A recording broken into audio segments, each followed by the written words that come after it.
Hello everyone, welcome to my channel H D Orion. हम पढ़ रहे हैं accountancy class 11th T S Grewal की टेक्स्ट बुक से chapter 5 accounting equations. So let us see some questions from the text book. Let us see question number 12। Prove that the accounting equation is satisfied in all the following transactions of Sameer Goyal. Now हमें पता है accounting equation में assets is equal to liabilities plus capital, ये accounting equation है और हर statement के लिए हमें इस अकाउंटिंग इक्वेशन को बैलेंस दिखाना है। Now started business with cash ₹10,000, मतलब एसेट्स में कैश आ जाएगा और कैपिटल भी आ जाएगा। तो हम अभी ये पता लगा रहे हैं कि वो कौन कौन से एसेट्स हैं और कौन कौन सी लाइबिलिटीज़ हैं इन सारे स्टेटमेंट से related. Paid rent in advance, तो एडवांस रेंट आ जाएगा और लाइबिलिटीज़ और कैपिटल में कोई फ़र्क नहीं पड़ेगा। देन थर्ड है purchased goods for cash ₹5,000 and on credit ₹2,000। सो यहाँ पर स्टॉक आ जाएगा, एसेट्स में एक और आ गया, स्टॉक आ गया और लाइबिलिटीज़ में क्रेडिटर्स आ जाएगा और कैश रिड्यूस हो जाएगा। फोर्थ पॉइंट है sold goods for cash ₹8,000 costing ₹4,000। तो इसमें भी कैश में असर होगा, स्टॉक में असर होगा और कैपिटल में असर होगा, क्योंकि यहाँ प्रॉफिट हो रहा है, so profit will be added to capital. Then fifth point है paid salary ₹450 and salary outstanding being ₹100। तो टोटल सैलरी कितना हो गया, 450 प्लस 100 इट इज़ 550। सो ये कैपिटल से लेस हो जाएगा। पेड सैलरी है मतलब ये कैश से लेस हो जाएगा और आउटस्टैंडिंग सैलरी एक और लाइबिलिटी अपीयर हो जाएगा। आउटस्टैंडिंग सैलरी मतलब हमारे पास दो लाइबिलिटीज़ हो गए। Then lastly bought motorcycle for personal use ₹3,000। So वो कैश में से लेस हो जाएगा और कैपिटल में से लेस हो जाएगा। सो हमें यहाँ 3 एसेट्स मिलेंगे और 2 लाइबिलिटीज़ मिलेगा और एक कैपिटल मिलेगा। सो let us see the solution. ये क्वेश्चन हूबहू क्वेश्चन नंबर 10 के जैसा ही है। सो इस क्वेश्चन को हमें फिर से सॉल्व करने की ज़रूरत नहीं है, सारे स्टेटमेंट्स वही है, बस अमाउंट में फ़र्क है। तो आप इसे प्रीवियस वीडियो में क्वेश्चन नंबर 10 रेफ़र कर लीजिए, तो आपका ये सारे डाउट्स यहाँ के जो हैं वो क्लियर हो जाएंगे। Now let us move on to question number 13। Question number 13, Raghunath had the following transactions in an accounting year. First है कॉमेंस्ड बिजनेस विथ कैश। तो हमें पता है कि क्या होता है accounting equation, asset is equal to liabilities plus capital. तो कैश आ जाएगा और कैपिटल आ जाएगा। Then next paid into bank, so यहाँ बैंक अपीयर हो जाएगा और कुछ भी नहीं, मतलब लाइबिलिटीज़ वगैरह कुछ नहीं। देन थर्ड है purchased goods for cash ₹20,000 and on credit ₹30,000। So stock आ जाएगा और क्रेडिटर भी आ जाएगा। देन पेड रेंट कैश में से लेस होगा, कैपिटल में से लेस होगा। देन आउटस्टैंडिंग रेंट के नाम से एक लाइबिलिटी और आ जाएगा और कैपिटल में से लेस होगा। Then bought furniture ₹5,000 on credit, तो एक और एसेट आ जाएगा फर्नीचर ऑन क्रेडिट, तो ये क्रेडिटर में ऐड हो जाएगा। Then bought refrigerator for personal use, क्योंकि ये पर्सनल यूज़ के लिए है इसलिए कैश में से लेस हो जाएगा और कैपिटल में से भी लेस हो जाएगा। Then purchased motorcycle for cash, अब यहाँ ये तो नहीं लिखा है कि ये पर्सनल यूज़ के लिए है, इसलिए ये बिजनेस यूज़ के लिए है, तो मोटरसाइकिल एक और एसेट यहाँ पर जुड़ जाएगा। Create an accounting equation two show the effect of the above and also show his balance sheet. So let us see the solution. Now solution 13, first transaction है। यहाँ पर ट्रांजैक्शन मैं नहीं लिख रहा हूँ क्योंकि बहुत सारे एसेट्स हैं, हमारे पास 5 एसेट्स हैं, so the space would not be enough, so you can refer to the book for this. वैसे मैं रीड कर देता हूँ।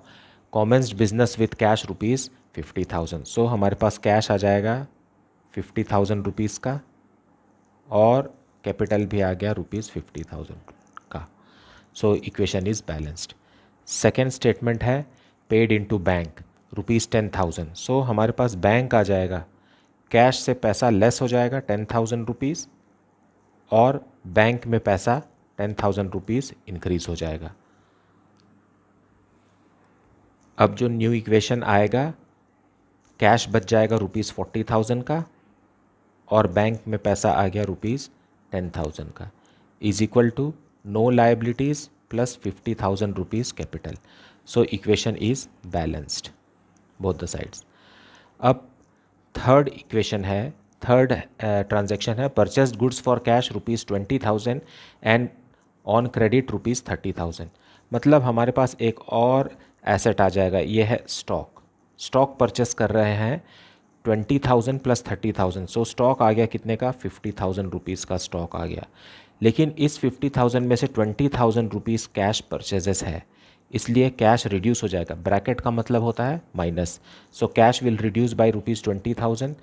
लेकिन एक लाइबिलिटीज़ बढ़ जाएगी क्योंकि ₹30,000 का स्टॉक जो है वो क्रेडिट में है, इसलिए क्रेडिटर्स इंक्रीज हो जाएंगे. क्रेडिटर्स ₹30,000 का इंक्रीज हो गया. So plus dash is equal two plus dash. So new equation अब आएगा. न्यू इक्वेशन, ₹20,000 कैश बच गया है प्लस ₹10,000 का बैंक में अभी भी पैसा है और ₹50,000 से स्टॉक इंक्रीज हो गया है, इज इक्वल टू ₹30,000 क्रेडिटर का प्लस ₹50,000 कैपिटल का. अब अगर हम न्यू इक्वेशन को चेक करें तो 20 प्लस 10 प्लस 50 हो गया 80,000 और इक्वल टू के राइट हैंड साइड भी 30,000 plus 50,000 is 80,000. So equation is balanced. Now fourth statement है, sold goods for cash ₹40,000 costing ₹30,000. यहाँ पर स्टॉक जो है वो रिड्यूस हो गया. ₹30,000 का स्टॉक बिक गया, मतलब ₹30,000 का स्टॉक कम हो जाएगा और ये बिका है ₹40,000 कैश में, मतलब कैश इंक्रीज हो जाएगा 40,000 का. अब इस ट्रांजैक्शन में ₹10,000 का प्रॉफिट हुआ है बिजनेस को, इसलिए ये ₹10,000 कैपिटल में ऐड हो जाएगा. अब न्यू इक्वेशन आएगा, कैश हो गया न्यू इक्वेशन, कैश इंक्रीज हो गया 60,000 और बैंक में नो चेंज है, वो 10,000 का 10,000 रहेगा.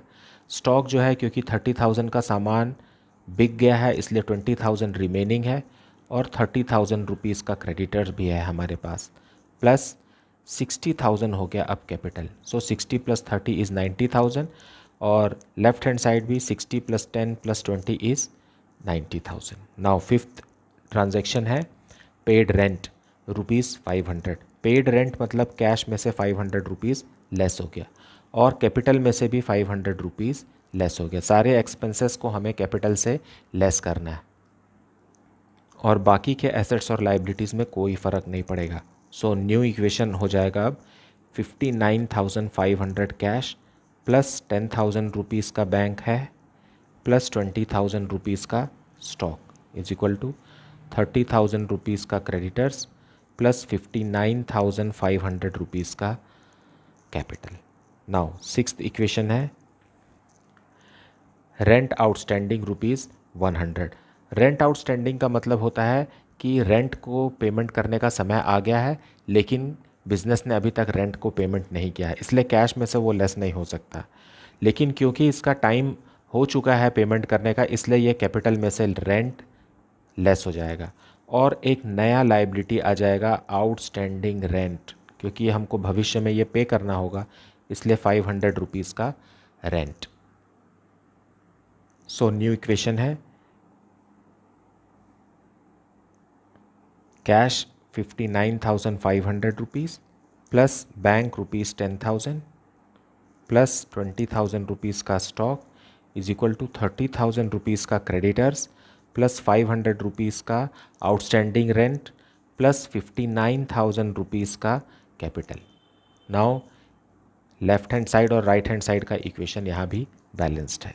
नाउ सेवेंथ ट्रांजैक्शन है, bought furniture ₹5,000 for credit. Sorry, sixth equation में आउटस्टैंडिंग रेंट ₹100 का है, इसलिए यहाँ पर आएगा ₹100 और कैपिटल हो जाएगा 59,400. अभी भी इक्वेशन जो है वो बैलेंस्ड है. Now seventh statement, bought furniture ₹5,000 on credit. On credit है मतलब एक फर्नीचर तो आ ही रहा है, सो फर्नीचर 5,000 रुपीज़ से इंक्रीज़ हो गया एसेट्स, लेकिन कैश रिड्यूस नहीं होगा क्योंकि ये उधार में ख़रीदा गया है on credit. So creditor increase हो जाएगा 5,000 से। So our new equation will be new equation rupees 59,500 cash plus 10,000 rupees का बैंक प्लस 20,000 रुपीज़ का स्टॉक प्लस 5,000 रुपीज़ का furniture is equal to 35,000 rupees का क्रेडिटर्स हो गया प्लस 100 रुपीज़ का आउटस्टैंडिंग रेंट प्लस 59,400 का capital. Now left hand side is equal to right hand side, the equation is balanced. Next है statement 8, bought refrigerator for personal use rupees 5,000। क्योंकि personal use मतलब businessman अपने personal use के लिए business का पैसा use कर रहा है, इसलिए कैश तो कम होगा ही 5,000 रुपीज़ से। और ये ड्राइंग्स कहलाता है। Drawings is withdrawing of money from the invested money that is capital is known as drawings. So 5,000 rupees इन्होंने विड्रॉ कर लिया है। सो कैश में से लेस होगा और कैपिटल में से भी लेस होगा। सो न्यू इक्वेशन आ जाएगा 54,500 कैश प्लस 10,000 रुपीज़ का bank plus rupees 20,000 rupees stock plus 5,000 का furniture is equal to 35,000 rupees का creditors plus outstanding rent rupees 500 का प्लस 54,400 रुपीज़ का कैपिटल। नाउ इसका मतलब है कि ये एसेट्स और लाइबिलिटीज़ जो हैं वो बराबर है। Now next statement is 9th, purchased motorcycle for cash rupees 20,000। So cash जो है वो रिड्यूस हो जाएगा 20,000 से क्योंकि बिजनेस के लिए एक मोटरसाइकिल खरीदी गई है और एक नया एसेट आ जाएगा रुपीज़ 20,000 का मोटरसाइकिल।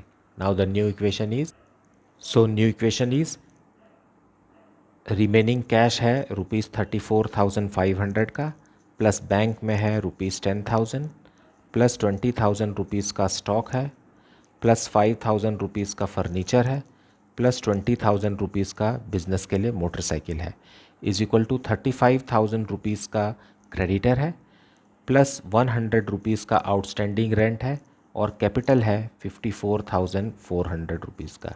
सो इस तरीके से हम देखें तो सारे assets is equal to liabilities. So assets का ग्रैंड टोटल अगर आप चेक करते हैं इन सबको ऐड करेंगे तो आएगा 89,500 लेफ़्ट हैंड साइड, और यहाँ इक्वल टू के राइट हैंड साइड जब हम ऐड करेंगे तब भी आएगा rupees 89,500। Now let us see the balance sheet of the final equation. अब हम बनाएंगे बैलेंस शीट। ये बैलेंस शीट का फॉर्मेट है और लेफ़्ट हैंड साइड होता है लाइबिलिटीज़। लाइबिलिटीज़ का मतलब है आउटसाइड लाइबिलिटीज़ प्लस कैपिटल, और राइट हैंड साइड होता है एसेट्स। सो लास्ट इक्वेशन को ही हमें यहाँ पर अरेंज करना है। लास्ट इक्वेशन में अगर हम देखते हैं तो हमारे पास है एसेट्स में है कैश रुपीज़ 34,500, फिर है बैंक है रुपीज़ 10,000 का, फिर स्टॉक है रुपीज़ 20,000 का, फिर फर्नीचर रुपीज़ 5,000 का और मोटरसाइकिल रुपीज़ 20,000 का। आप चाहें तो हर इक्वेशन के लिए बैलेंस शीट बना सकते हैं, और हम अभी सिर्फ फाइनल इक्वेशन जो लास्ट इक्वेशन है उसी का बैलेंस शीट बना रहे हैं। और है लाइबिलिटीज़ के साइड है, पहला है क्रेडिटर्स रुपीज़ 35,000 का, फिर आउटस्टैंडिंग रेंट है, आउटस्टैंडिंग रेंट जो अभी तक बिज़नेस ने चुकता नहीं किया है, ये अभी पे कर देना चाहिए था लेकिन अभी तक पेंडिंग है। फिर है कैपिटल है रुपीज़ 54,400 का। दोनों को ग्रैंड टोटल करेंगे तो आएगा 89,500। इस तरीके से assets is equal to liabilities plus capital. Now let us see question number 14, prepare an accounting equation from the following. First started business with cash ₹50,000 and goods ₹30,000। So assets में आ जाएगा हमारे पास कैश और स्टॉक और capital liabilities side. Purchase goods for cash ₹30,000 and on credit from Karan ₹20,000। So stock में ही increase होगा ये, क्योंकि कैश और क्रेडिट दोनों ही स्टॉक ही है, तो स्टॉक में ऐड हो जाएगा और कैश लेस हो जाएगा ₹30,000 से, और ₹20,000 से क्रेडिटर करके एक लाइबिलिटी अपीयर हो जाएगा। सो यहाँ हो गया 2 एसेट, एक लाइबिलिटी और एक कैपिटल। देन थर्ड पॉइंट है goods costing ₹40,000 were sold for ₹55,000। मतलब ये कैश ट्रांजैक्शन है, क्योंकि यहाँ पर ये नहीं लिखा हुआ है कि उधार है या कैश में है। इसका मतलब है कि ये कैश ट्रांजैक्शन है, और यहाँ किसी का नाम भी नहीं लिखा है। अगर यहाँ नाम लिखा होता, जैसे कुछ भी नाम लिखा होता, अमर लिखा होता या संजय लिखा होता या रीटा लिखा होता, सो उसमें हमें समझ में आता कि ये क्रेडिट ट्रांजैक्शन है। यहाँ पर ये कैश ट्रांजैक्शन है, इसलिए कैश में होगा और स्टॉक में असर होगा इसका, और कैपिटल में भी इसका असर होगा। नेक्स्ट स्टेटमेंट है withdrew cash for personal use. ये कैश में से लेस हो जाएगा और कैपिटल में से भी लेस हो जाएगा, so that's okay.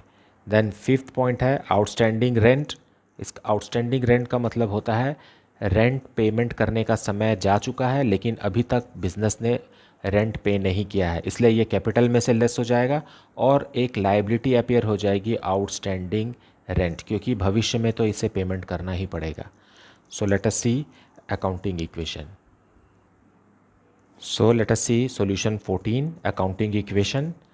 Assets is equal to liabilities plus capital. First has started business with cash and goods. So cash plus stock, goods मतलब stock, और हमारे पास कैपिटल। कैश आ रहा है ₹50,000 का और स्टॉक है ₹30,000 का। इसी से बिज़नेस शुरू हो रहा है, सो ये कैपिटल है 80,000 का। नाउ सेकेंड इक्वेशन है bought goods. Bought goods, now माल खरीदा गया है 30,000 का भी और 20,000 का भी, मतलब 50,000 रुपीज़ का स्टॉक आ गया। 50,000 का स्टॉक आ गया, लेकिन यहाँ 30,000 कैश है, कैश में ख़रीदा गया है मतलब नगद, इसलिए कैश में से लेस हो जाएगा। और क्रेडिटर्स हमारे बढ़ गए, क्योंकि 20,000 का जो स्टॉक है वो उधार में ख़रीदा गया है, इसलिए 20,000 रुपीज़ से हमारे क्रेडिटर्स इंक्रीज़ हो जाएंगे।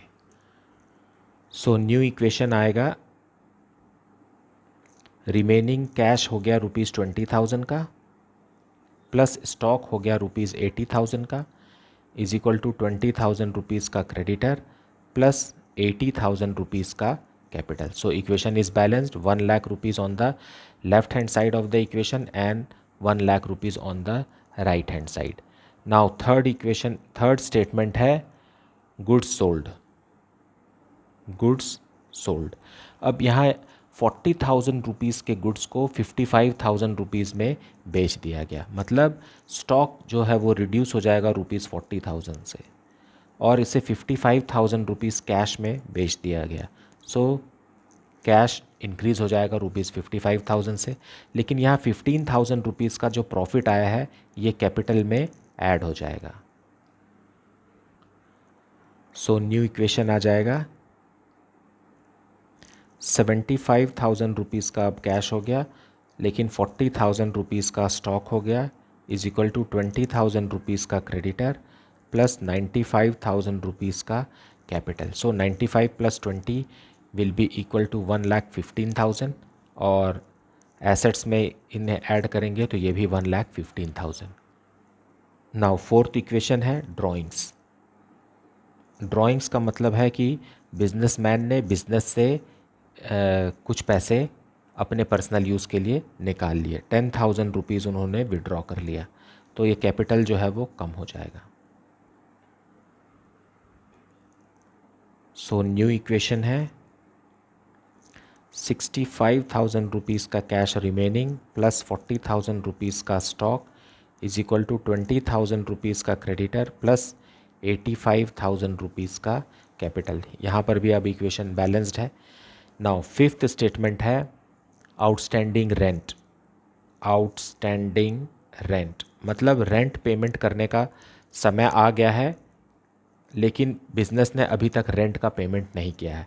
सो कैश में से लेस नहीं होगा, लेकिन कैपिटल में से लेस ज़रूर हो जाएगा क्योंकि इसका टाइम हो चुका है, ये अब तक पेमेंट कर देना चाहिए था, लेकिन एक लाइबिलिटी हमारे पास बढ़ जाएगी। सो आउटस्टैंडिंग रेंट 2000 रुपीज़ से लाइबिलिटी बढ़ गई। सो न्यू इक्वेशन आ गया। अब न्यू इक्वेशन 65,000 रुपीज़ का कैश प्लस 40,000 रुपीज़ का stock is equal to 20,000 rupees का क्रेडिटर्स प्लस 2,000 रुपीज़ का आउटस्टैंडिंग रेंट प्लस 83,000 रुपीज़ का कैपिटल। नाउ यहाँ देखेंगे हम तो आ गया 85 प्लस 20 हो गया 1,05,000 और एसेट साइड भी ₹1,05,000। So the equation is balanced. Now let us see question number 15. Show an accounting equation for the following transactions. First is D. Mahapatra commenced business with cash ₹50,000 and ₹1 lakh by check.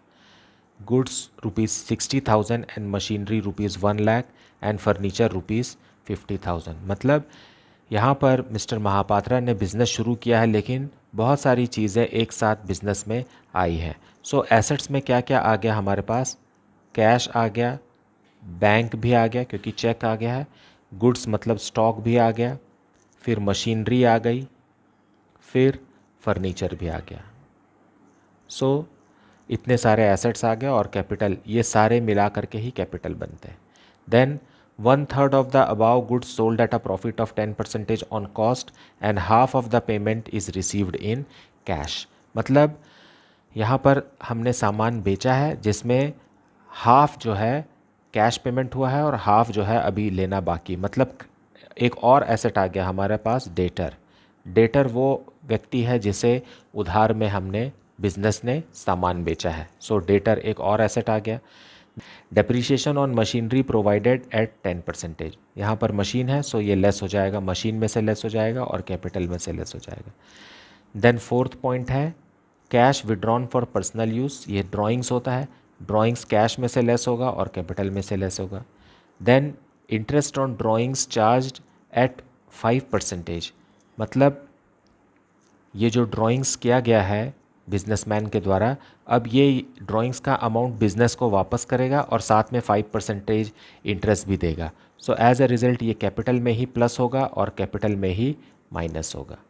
Then sixth point है goods sold to Gupta for ₹10,000 and received a bill receivable for the same amount for 3 months। मतलब गुप्ता एक हमारा customer है, उसे 10,000 rupees का सामान बेचा गया और उसने बदले में कैश नहीं दिया बल्कि एक बिल रिसीवेबल दिया, तो एक और एसेट हमारे पास जुड़ जाएगा। और यहाँ पर कोई प्रॉफिट या लॉस के बारे में कोई जानकारी नहीं है, इसका मतलब है कि ये जो सामान है वो कॉस्ट प्राइस पर ही बेच दिया गया। Then seventh point is received ₹10,000 from Gupta against bill receivable on its maturity. फिर बाद में गुप्ता ने बिल पर पैसा दे दिया, सो बिल रिसीवेबल ज़ीरो हो जाएगा और कैश जो है वो इंक्रीज हो जाएगा। Now let us see the solution in much detail.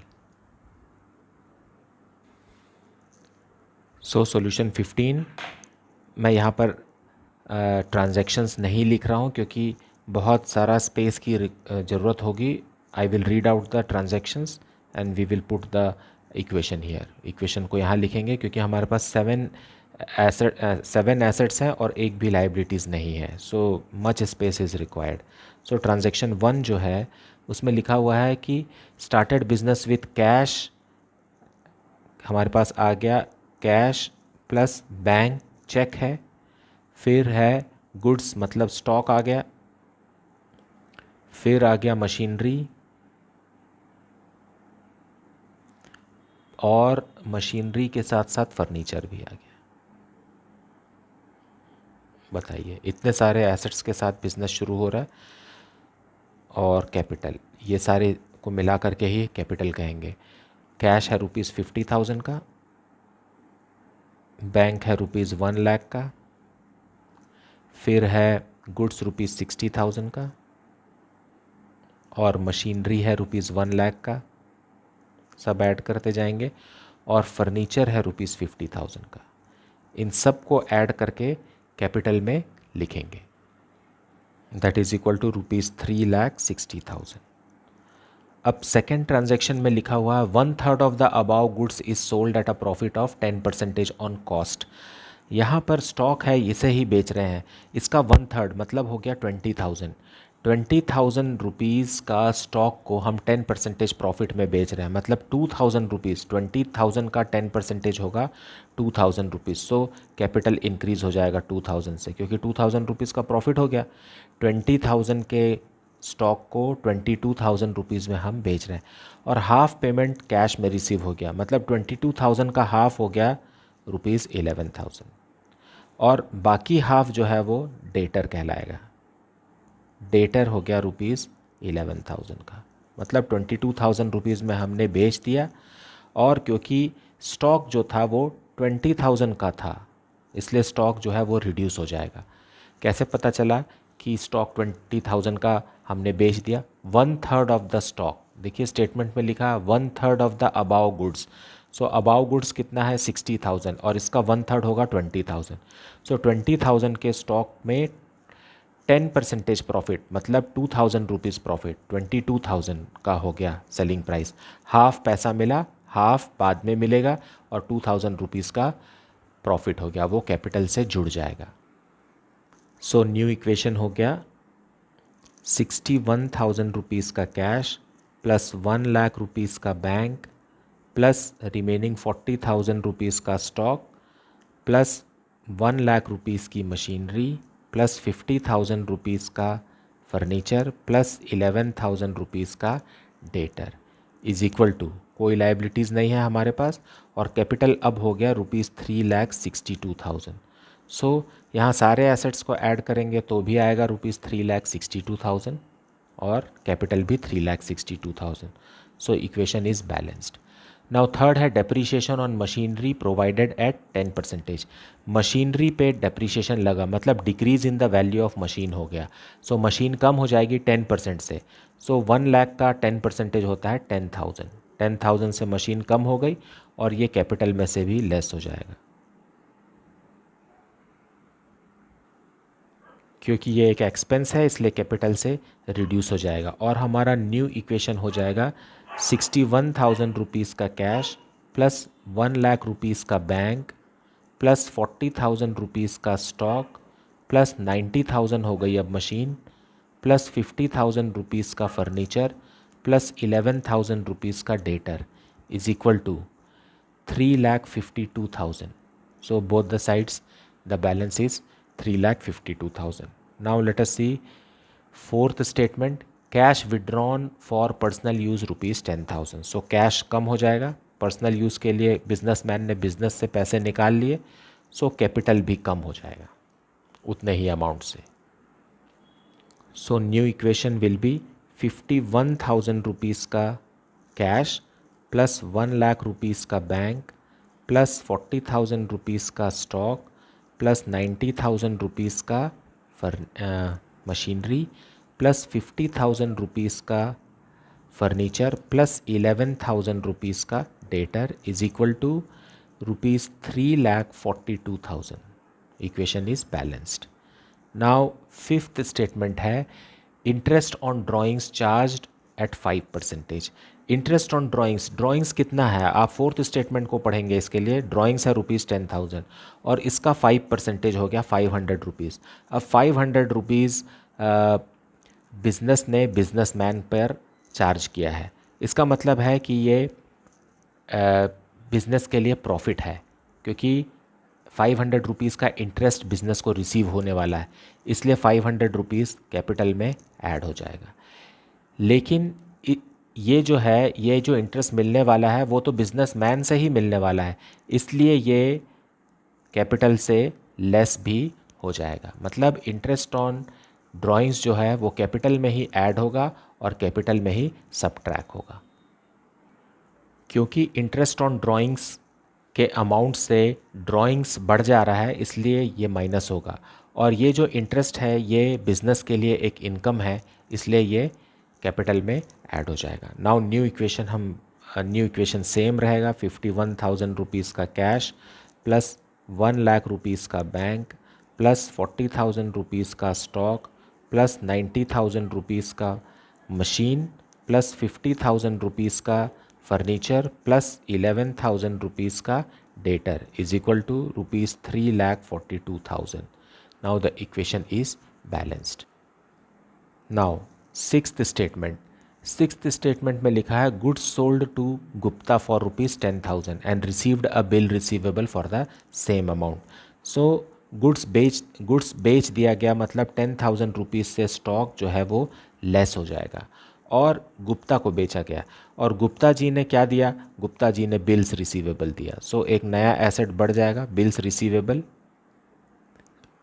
Receivable बढ़ जाएगा, मतलब 10,000 रुपीज़ से ही बिल रिसीवेबल बढ़ जाएगा। सो न्यू इक्वेशन हो गया अब 51,000 रुपीज़ का कैश प्लस 1,00,000 रुपीज़ का बैंक प्लस 40,000 रुपीज़ का 30,000 रुपीज़ का स्टॉक रिमेनिंग है प्लस 90,000 रुपीज़ का मशीन प्लस 50,000 रुपीज़ का फर्नीचर प्लस 11,000 रुपीज़ का डेटर प्लस 10,000 रुपीज़ का bill receivable is equal to rupees 3,42,000 rupees का कैपिटल। यहाँ पर इस ट्रांजैक्शन में बिज़नेस को कोई भी प्रॉफिट या लॉस नहीं हुआ, क्योंकि कॉस्ट प्राइस पे ही बेच दिया गया है, इसलिए कैपिटल में कोई भी चीज़ ऐड या सब्ट्रैक्ट नहीं होगी। नाउ लास्ट है statement 7th, received rupees 10,000 from Gupta against bill receivable on its maturity. अब ये जो 10,000 रुपीज़ का बिल रिसीवेबल है, इसके बदले अब गुप्ता जी हमें कैश दे रहे हैं, तो कैश विल इंक्रीज बाय 10,000 और बिल रिसीवेबल अब गायब हो जाएगा, क्योंकि अब ये बिल जो है ये ऑनर हो गया, मतलब बिल पर पैसा समय पर मिल गया। अब इस बिल पर कुछ, ये बिल ज़ीरो हो गया, मतलब अब इसे हम लेस कर देंगे। नाउ न्यू इक्वेशन है 61,000 रुपीज़ का कैश प्लस 1,00,000 रुपीज़ का बैंक प्लस 30,000 रुपीज़ का स्टॉक प्लस 90,000 रुपीज़ की मशीनरी प्लस 50,000 रुपीज़ का फर्नीचर प्लस 11,000 रुपीज़ का डेटर, और यहाँ तो ज़ीरो हो गया, plus zero is equal to rupees 3,42,000। So the equation is balanced. Now let us solve question number 16. Prepare accounting equation from the following. Started business with cash rupees 1 lakh. So cash है और capital है. Then purchase goods for cash and on credit. तो stock है और cash है. So capital में कोई फ़र्क नहीं पड़ेगा. Point C, sold goods for cash costing rupees 10,000 and on credit costing rupees 15,000, both at a profit of 20%. इसका मतलब है कि 10,000 के कॉस्ट वाले सामान को 20% प्रॉफिट में, मतलब 2,000 रुपीज़ प्रॉफिट में बेचा गया, मतलब 12,000 रुपीज़ में बेच दिया गया। और यहाँ 3,000 रुपीज़ प्रॉफिट, मतलब 18,000 रुपीज़ में बेच दिया गया। लेकिन ये 10,000 वाला जो बिका है ये कैश ट्रांजैक्शन है और 15,000 वाला जो है ये क्रेडिट ट्रांजैक्शन है। मतलब टोटल प्रॉफिट कितना है? 2,000 प्लस 3,000, 5,000 का प्रॉफिट है। फिर पॉइंट डी है पेड सैलरीज, तो कैश में से लेस होगा और कैपिटल में से भी लेस होगा। So this question is equal to question number 7। आप पीछे पेज में देखेंगे क्वेश्चन नंबर 7 और क्वेश्चन नंबर 16 सेम है। सो फॉर दिस आप प्रीवियस वीडियोस को देख लीजिए और ये सेम ट्रांजैक्शन है, अमाउंट भी सेम है, बस ये पॉइंट जुड़ गया है पेड सैलरीज रुपीज़ 8,000। सो आप कैश में से लेस कर दीजिए और कैपिटल में से भी लेस कर दीजिए। Now let us see question number 17। Show the accounting equation on the basis of following transactions.